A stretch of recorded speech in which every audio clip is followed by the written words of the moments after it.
gagawa tayo ng no-bake na moist chocolate cake. And yes po, eto po ay birthday cake dahil birthday ng aking kaibigan yang nasa gitna. Kaya ginawa natin siya ng cake. I'm so happy na gustuhan nila yung cake, nag-enjoy sila. At dahil no-bake, sa steam natin lulutuin. Diba last time ay sa improvised oven tayo laging nagluluto, ngayon naman sa steam. And syempre, gagawa din tayo ng custard na chocolate ganache. Okay, so unang gawin natin ay ang moist na chocolate cake. So, ang gagamitin ko na recipe ay yung like kong ginagamit kapag gumagawa ng chocolate cake. Pero kung meron kayong sariling recipe ng moist na chocolate cake ninyo, pwede nyo lang gamitin ninyo. So, eto, meron tayong all-purpose flour. Ayan. Lagyan natin ng baking soda, konting asin, cocoa powder, unsweetened, brown sugar. Mix na muna natin yan. Next ay ang ating cooking oil, itlog, evaporated milk, and then i-mix na muna natin ito. Ayan, so na-mix na natin ng bahagya. So ngayon, maglagay tayo ng ating hot water. Tapos, white vinegar, at konting vanilla essence or flavor. I-mix natin na mabuti.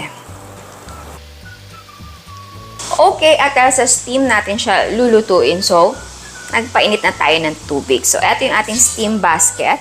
Eto naman yung ating cake pan na gagamitin. So, naglagay ako ng parchment paper sa bottom kasi mas madaling matanggal kapag meron. Pero kung wala naman, pwede kang lightly grease ng pan, tapos ay mag-dust ka ng konting harina.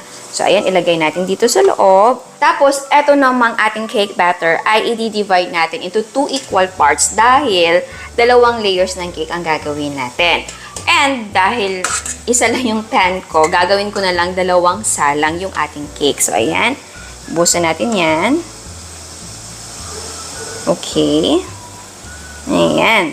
Tapos, syempre, maglagay tayo ng malinis na tela para hindi matuluan ng tubig or steam yung ating cake. Alright, salang na natin. At lutuin natin ito for 30 minutes or until maluto yung ating cake. I-check natin siya after 30 minutes. So, yung fire natin ay medium-low heat. Ayan, so i-check na natin. Okay. Ayan, eto ng ating chocolate cake. Ayan, so gamit tayo ng toothpick. Tusukin natin siya.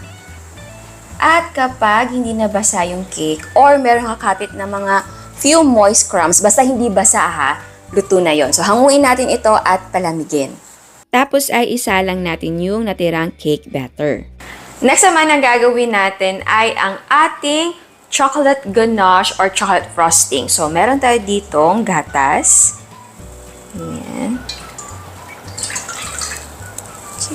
Ito naman yung ating all-purpose cream. Condensed milk. Ayan. Maglagay tayo ng cocoa powder, cornstarch. I-mix na muna natin to. Ayan, para matunaw yung ating cornstarch. Nakapatay na muna yung apoy ha. And ito naman ay optional. Maglagay tayo ng konting coffee powder and then konting asin. And then malagay tayo ng egg yolks. And mix na muna natin to. Ayan. So ngayon ay buksan na natin yung apoy. So lutuin natin ito until maging thick yung ating mixture. At again, dapat ay continuous lang yung paghahalo para maiwasan ang mga pamumuo or buo-buo. Ayan, malapot na. So, wag natin siya masyadong palaputin. Ganito lang yung medyo runny pa. Okay. Lagyan natin ng konting margarine. Again, pwede gumamit ng butter. Tapos, malagay tayo ng konting vanilla flavor. Okay. Mix natin yan para matunaw yung ating margarine. Tapos ay palamigin natin ito.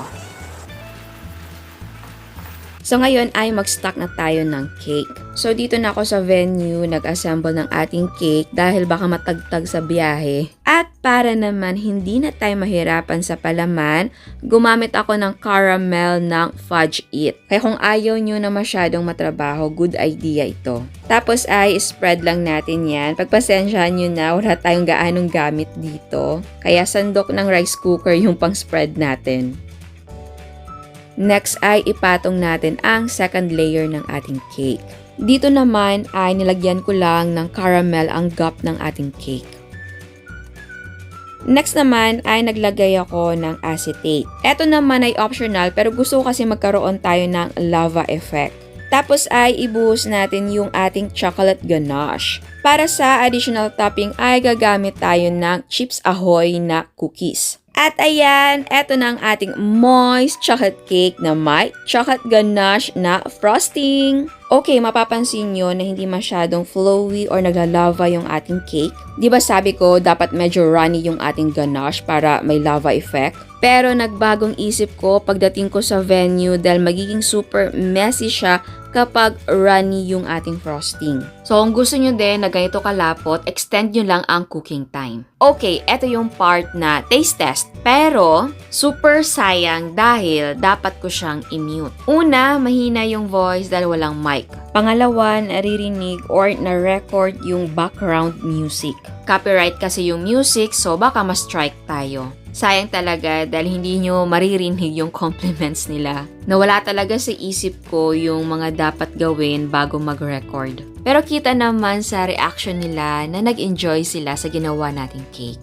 And again, sa mga hindi pa nakasubscribe, please subscribe sa ating YouTube channel and please click the notification bell and please click all para ma-notify kayo sa lahat ng uploads. And please don't forget to like our Facebook page and follow us on Instagram. Thank you!